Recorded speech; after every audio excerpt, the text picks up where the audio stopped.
നമസ്തേ. News ഇന്ത്യയുടെ പുതിയൊരു എപ്പിസോഡിലേക്ക് എല്ലാവർക്കും ഹാർദമായ സ്വാഗതം. നിലമ്പൂർ തെരഞ്ഞെടുപ്പ് ഉയർത്തിവിടുന്ന അലയൊലികൾ എല്ലാ രാഷ്ട്രീയ പാർട്ടികളുടെയും ഇടയിലേക്ക് വ്യാപിച്ചിരിക്കുന്നു എന്നാണ് സമീപകാലത്തെ സംഭവ വികാസങ്ങൾ നിരീക്ഷിച്ചാൽ നമുക്ക് മനസ്സിലാകുന്നത്. UDF പ്രവേശനം ആഗ്രഹിച്ച് നിന്ന അൻവർ സ്വതന്ത്രനായി കളത്തിലിറങ്ങുന്ന കാഴ്ച. അതേസമയം തന്നെ തിരഞ്ഞെടുപ്പിൽ മത്സരിക്കണോ വേണ്ടയോ എന്ന രണ്ടഭിപ്രായവുമായി നിൽക്കുന്ന NDA.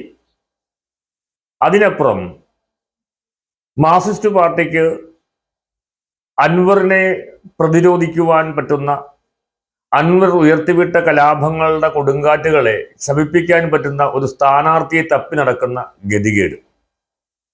UDF ആകട്ടെ അൻവറിന്റെ കാര്യത്തിൽ രണ്ട് തട്ടിൽ നിൽക്കുന്ന നേതാക്കന്മാർ. അങ്ങനെ മൂന്ന് കക്ഷികളെ സംബന്ധിച്ച് പരിശോധിക്കുമ്പോഴും ഈ ഒരു തിരഞ്ഞെടുപ്പ് കാലഘട്ടം അവരെ സംബന്ധിച്ച് വളരെ നിർണായകമായൊരു സമയമാണ്. അതിലെടുത്തു പറയേണ്ട ഒന്നാണ്, പുതുതായി ചുമതലയേറ്റ ഭാരതീയ ജനതാ പാർട്ടിയുടെ പ്രസിഡന്റായ ശ്രീ രാജീവ് ചന്ദ്രശേഖർ ആദ്യമായി ഒരു തിരഞ്ഞെടുപ്പിനെ അദ്ദേഹത്തിന്റെ നേതൃത്വത്തിൽ നേരിടാൻ പോകുന്നൊരു സമയമാണ്. പക്ഷേ രാജീവ് ചന്ദ്രശേഖർ നമുക്കറിയാം, ഒരു രാഷ്ട്രീയക്കാരൻ എന്നതിലപ്പുറം ഒരു ബിസിനസ് മാഗ്നറ്റാണ് രാജീവ് ചന്ദ്രശേഖർ. അതുകൊണ്ട് തന്നെ എന്തിനേയും ഒരു കച്ചവടത്തിന്റെ ലാഘവത്തോടു കൂടി കാണാനുള്ള ഒരു ത്വര അദ്ദേഹത്തിന് ഉണ്ടാകുന്നത് സ്വാഭാവികമാണ്. അതുകൊണ്ട് തന്നെ അദ്ദേഹത്തിൽ നിന്ന് വന്ന വാക്ക്, ഈ തിരഞ്ഞെടുപ്പ് BJP മത്സരിക്കുന്നത് അത്ര ലാഭകരമല്ല എന്നുള്ളതാണ്. എന്നാൽ അദ്ദേഹത്തിന് എതിർഭാഗം നിൽക്കുന്ന നേതാക്കന്മാർ ഉയർത്തിവിടുന്ന മറ്റൊരു വാദം, തിരഞ്ഞെടുപ്പിനെ ലാഭനഷ്ടങ്ങളുടെ കണ്ണോടുകൂടിയല്ല കാണേണ്ടത്. ഒരു രാഷ്ട്രീയ പാർട്ടി എന്ന നിലയ്ക്ക് ഈ തിരഞ്ഞെടുപ്പിനെ അഭിമുഖീകരിക്കേണ്ട ചുമതല ഭാരതീയ ജനതാ പാർട്ടിക്കുണ്ട് എന്നുള്ളതാണ്. അപ്പോൾ അങ്ങനെ രണ്ട് വിഭാഗീയമായ ഒരു അഭിപ്രായത്തിന്റെ നടുക്കാണ് ചന്ദ്രശേഖറും അതുപോലെ തന്നെ BJPയും.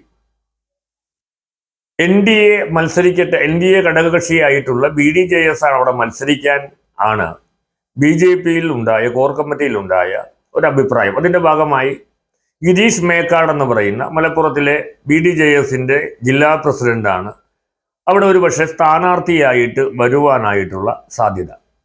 പക്ഷേ AN രാധാകൃഷ്ണൻ പോലെയുള്ള, MD രമേശിനെ പോലെയുള്ള നേതാക്കന്മാർ പറയുന്നത് അവിടെ BJPയുടെ ഒരു സ്വന്തം സ്ഥാനാർത്ഥി അവിടെ വേണമെന്നുള്ളതാണ്. അതുകൊണ്ട് തന്നെയാണ് മീന ജോസഫിനെ പോലെയുള്ള DCC സെക്രട്ടറി ആയിട്ടുള്ള ഒരു വ്യക്തിയുമായി MD രമേശ് ഒരു നീക്കുപോക്ക് നടത്താൻ, അതായത് അവിടെ ഒരു തെരഞ്ഞെടുപ്പിലെ അഭിമുഖീകരിക്കാൻ അവരെ ക്ഷണിക്കുന്ന ഒരു നിലപാടിലേക്ക് വന്നെങ്കിൽ പോലും BJPയുടെ മറ്റൊരു വിഭാഗം അതിനെ എതിർക്കുകയാണ് ചെയ്തത്. അതുകൊണ്ട് അവിടെ ആ ഒരു സാധ്യത മങ്ങി.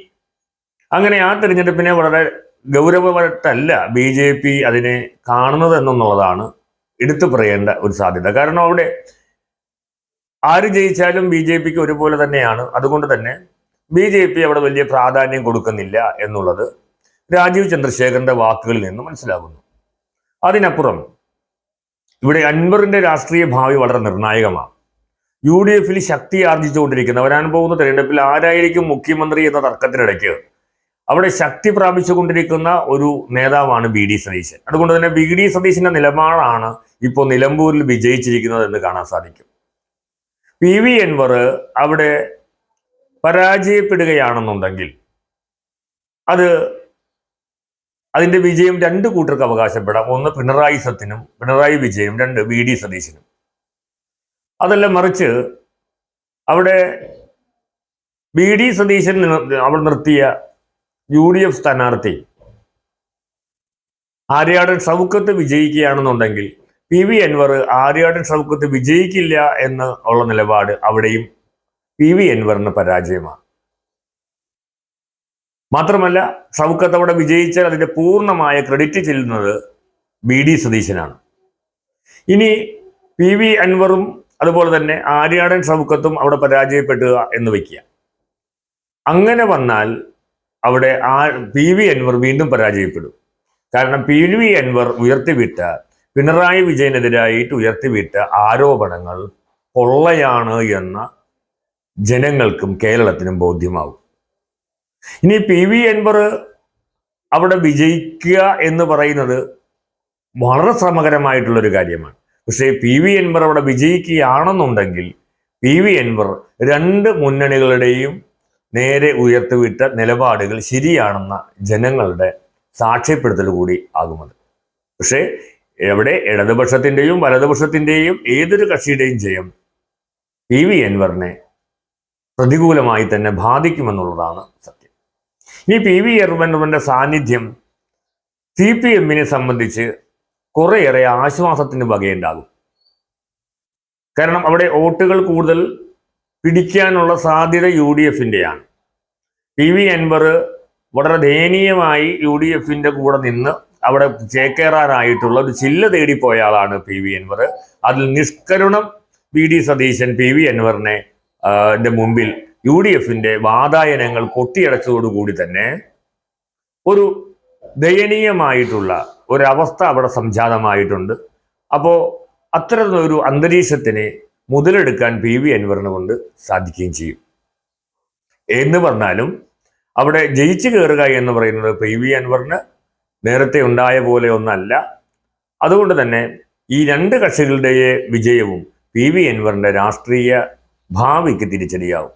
ഇനി മാർക്സിസ്റ്റ് പാർട്ടിയെ സംബന്ധിച്ച് നോക്കുവാണെങ്കിൽ അവർക്കൊരു ഒത്ത സ്ഥാനാർത്ഥി, അതായത് പാർട്ടി ചിഹ്നത്തിൽ മത്സരിക്കാതെ സ്വതന്ത്രനായ എല്ലാവരാലും അംഗീകരിക്കപ്പെടുന്ന ഒരു സ്ഥാനാർത്ഥിയെ തപ്പി നടക്കുന്ന ഒരവസ്ഥയാണ് സി പി എമ്മിന്. അവർക്കും സ്വന്തമായി അവരുടെ മുന്നണിയിൽ നിന്ന് ഒരാളെ കണ്ടെത്തി അവിടെ മത്സരിപ്പിക്കാനുള്ള ധൈര്യമില്ല എന്നുള്ളതാണ് സത്യം. അപ്പോൾ കോൺഗ്രസ് മാത്രമാണ് തങ്ങളുടെ മുന്നണിയിൽ നേരിട്ട് ഒരു തെരഞ്ഞെടുപ്പിന് നേരിടാനായിട്ട് ഇറങ്ങിയിരിക്കുന്നത്. ബാക്കി എല്ലാ കക്ഷികളും ഈ തെരഞ്ഞെടുപ്പിനെ മുഖം തിരിച്ചാണ് കാണുന്നത് എന്നുള്ളതാണ്